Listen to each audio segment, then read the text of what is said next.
Em nome do Pai que me criou, em nome do Filho que me resgatou, em nome do Espírito Santo que me santificou. Divina vontade, reina na minha vontade.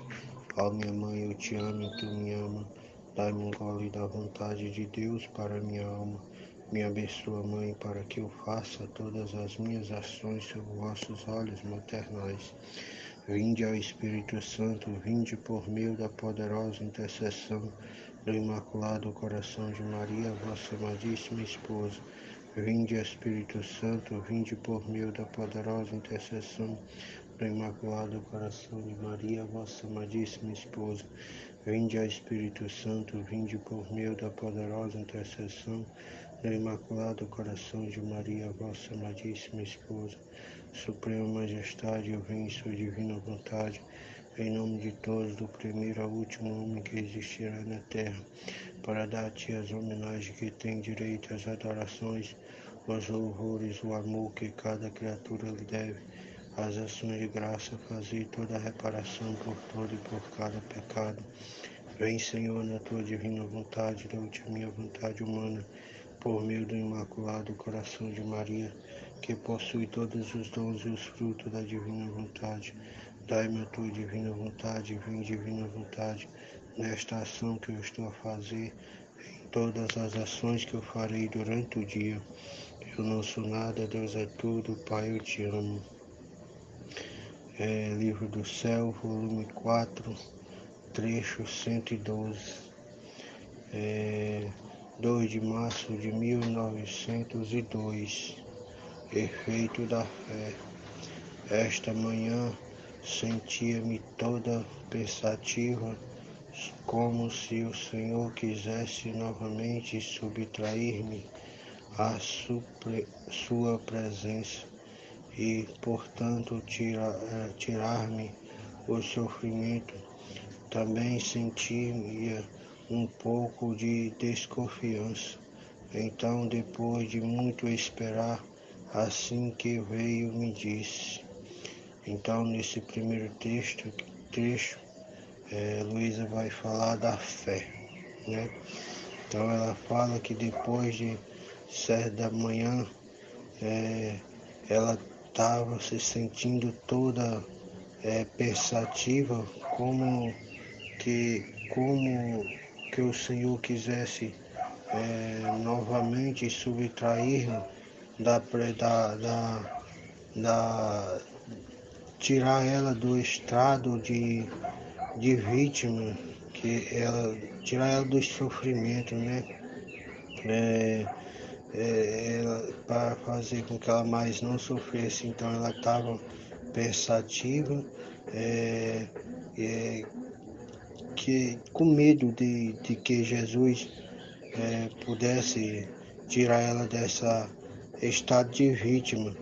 Então, depois de muito esperar, depois de muito esperar e pensar nessa desconfiança que Jesus queria fazer, que ela pensava, né? Então, ele vem e fala para Luísa e diz: minha filha, quem da fé se nutre, adquire a vida divina, e adquirindo a vida divina, destrói a humana. Isto é, destrói em si o germe que produz a culpa original, readquirindo a natureza perfeita como saiu de minhas mãos, semelhante a mim, e com isto vem a superar, enobrecer a mesma natureza angélica. Então Jesus fala para Luísa que quem vive de fé, né? Quem adquirindo a fé adquire a vida divina, né? E adquirindo a vida divina destrói a vida humana, e disso destruindo, destruindo a vida humana, adquire, né? Isto é destruir em si, os germes, né? Depois que você adquire a vida divina, que é a fé, você destrói os vermes que produziu na culpa original, né? E readquire a vida, a forma da natureza perfeita, como saiu das mãos do Criador, como saiu das mãos do Ser Divino, Jesus Cristo, nosso Pai. E se tornando semelhante à natureza divina, né? Voltando ao estado primordial para o qual fomos criados e se tornando um ser nobre, né? Como Deus é, com a mesma natureza angélica de Deus. Essa é a fé que, que produz na alma, né? Você tendo fé, você adquire a vida divina. E quando readquirimos a forma divina, destruímos a forma humana, e isso, depois de ter adquirido essa fé, vai destruir, né, todos os germes da culpa original, todos os pecados que Adão e Eva nos deixou nas nossas almas por essa culpa. A vida divina vai destruir esses misérias, esse germe produzido pela culpa. E isso readquirindo a perfeita natureza angelical, né, de Deus, né? Então é isso, meus irmãos. Deus abençoe, fiat, fiat, fiat. Mas eu vou continuar aqui no trecho 13, né? Que vai falar dos castigos, né? Então, o volume 4, trecho 13 e 13 de março de 1902. Os castigos são necessários. Encontrando-me em meu estado habitual, meu adorável Jesus não vinha e eu me sentia morrer por sua ausência. Depois voltar na última hora, movido a compaixão de mim, beijou-me e me disse. Então, Luísa, como sempre, se encontrava no seu estado habitual, privada de Jesus, e de tanto esperar e Jesus não vinha, que dava até que ela se sentia até morrer por a ausência de Jesus. E depois de muitas horas e horas de sofrimento, de espera, de desejo de Jesus, Jesus vem se move a compaixão de Luísa e vem e beija Luísa e diz: minha filha, é necessário que algumas vezes não venha. De outra maneira, como poderia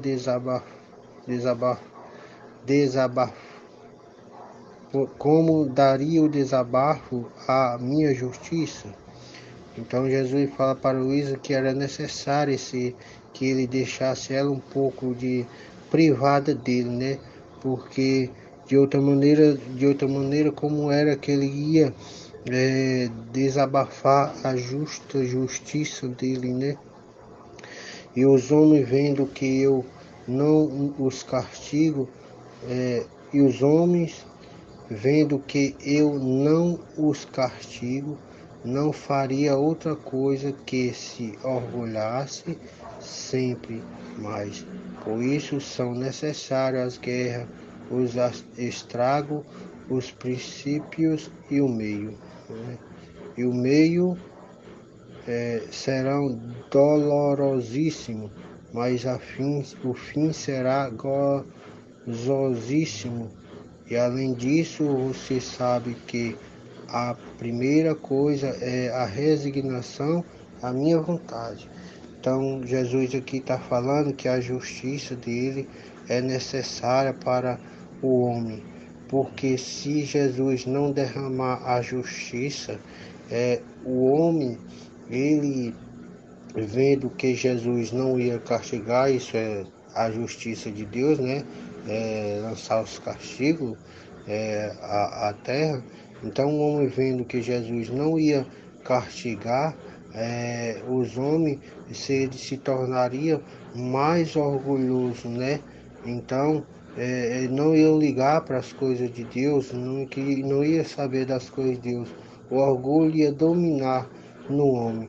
Então, Jesus fala que é necessário esses castigos para que o homem volte a olhar para Deus, a obedecer a Deus, a voltar para onde, a se voltar para Deus, né? Então é preciso, é necessário que Jesus derrame esses castigos, que é as guerras, os estragos, né? Essas coisas dolorosíssimas que está acontecendo no mundo, né? Então chovoada, vulcões, prédio caindo, esses desastres que estão ocorrendo no mundo é necessário porque a justiça de Deus para que o homem não seja orgulhoso, se volte a olhar para Deus, né? E é a purificação da terra, através desses castigos que Jesus purifica, vai nos purificar nossas almas, tudo que Ele criou é uma transformação divina que Deus está operando em nós, né? E além disso, você sabe que a primeira coisa é se resignação à minha vontade.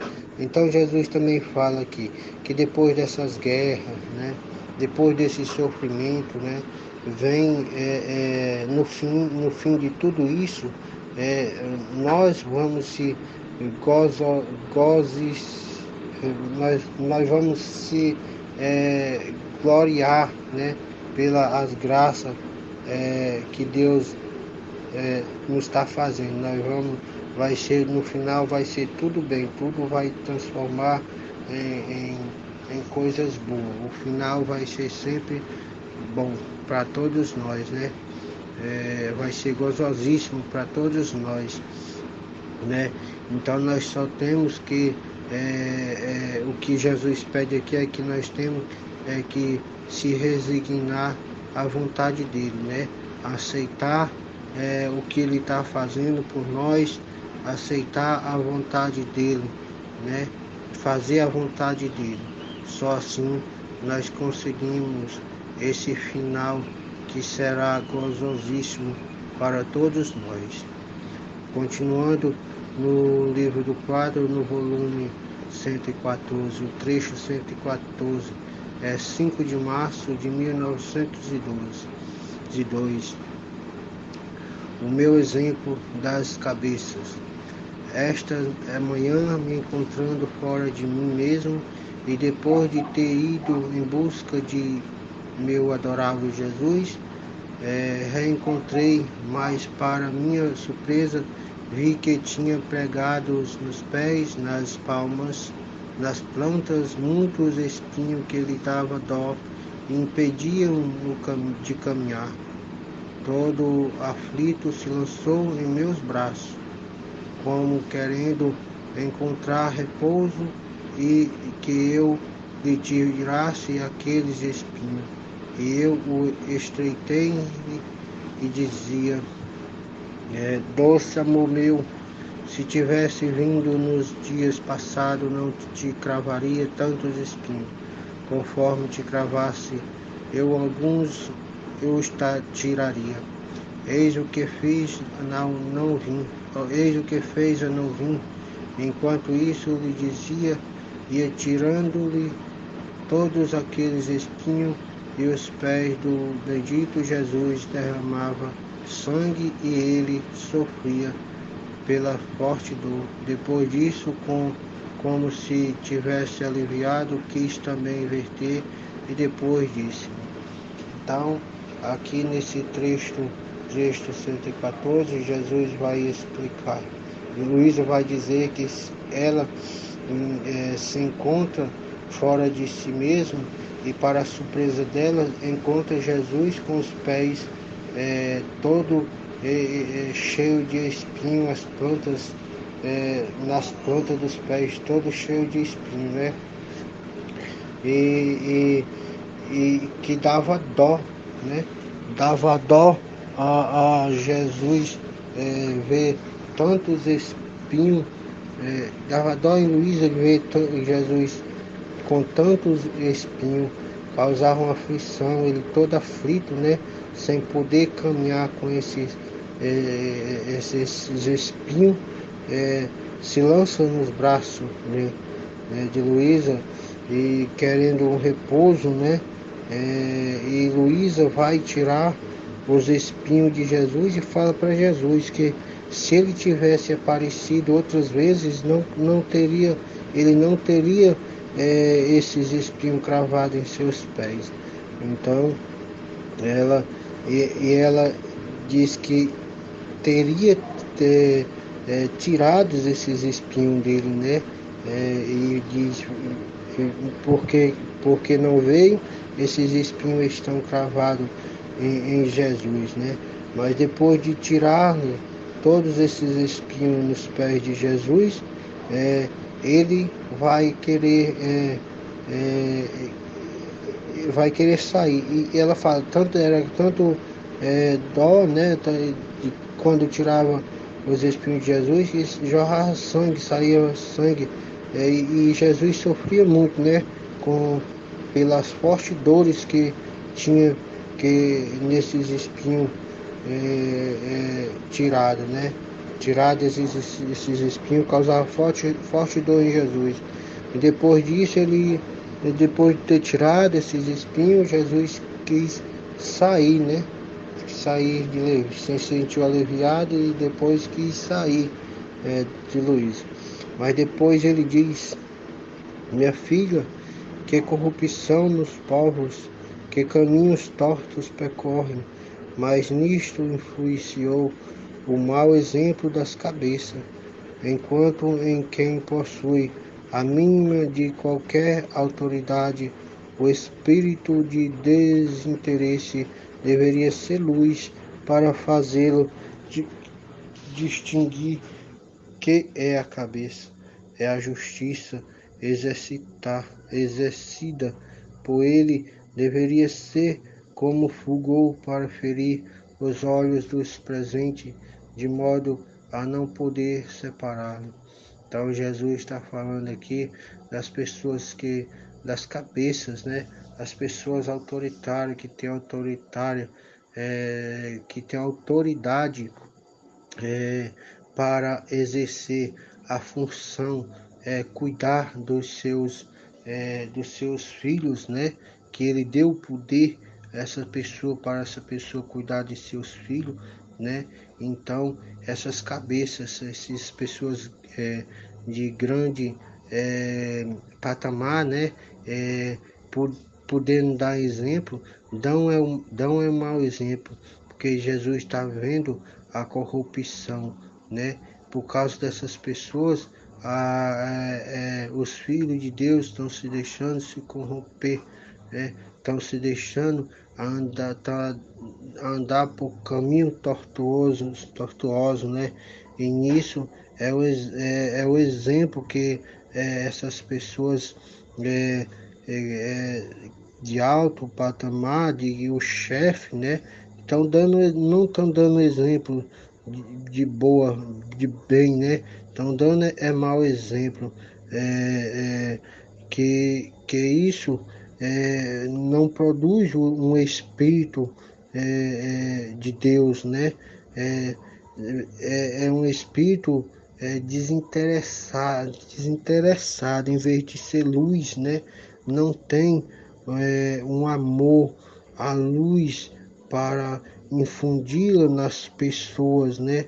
Ensinar as pessoas a se converter, a levar as pessoas para Deus. Então essas luzes faltam nessas pessoas, né, nessas autoridades, porque se deixou se corromper, estão dando mau exemplo, então estão afastando os filhos de Deus, né? Os filhos de Deus estão se afastando, indo para outros caminhos, né? E isso dói no coração de Jesus, ver tanta corrupção, né? Que está acontecendo é, no mundo, né? Nas igrejas, em toda parte, né? E isso causa uma dor em Jesus, né? Porque Jesus não quer ver seus filhos separados dele, né?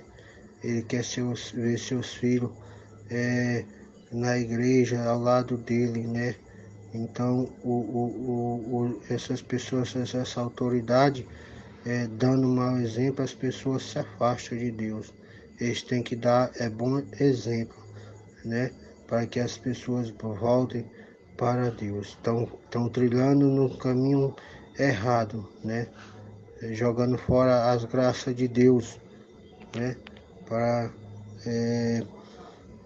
para perder, estão fazendo com que as almas se percam e não ganhem alma para Deus. É isso, meus irmãos. Deus abençoe. Fiat, Fiat, Fiat.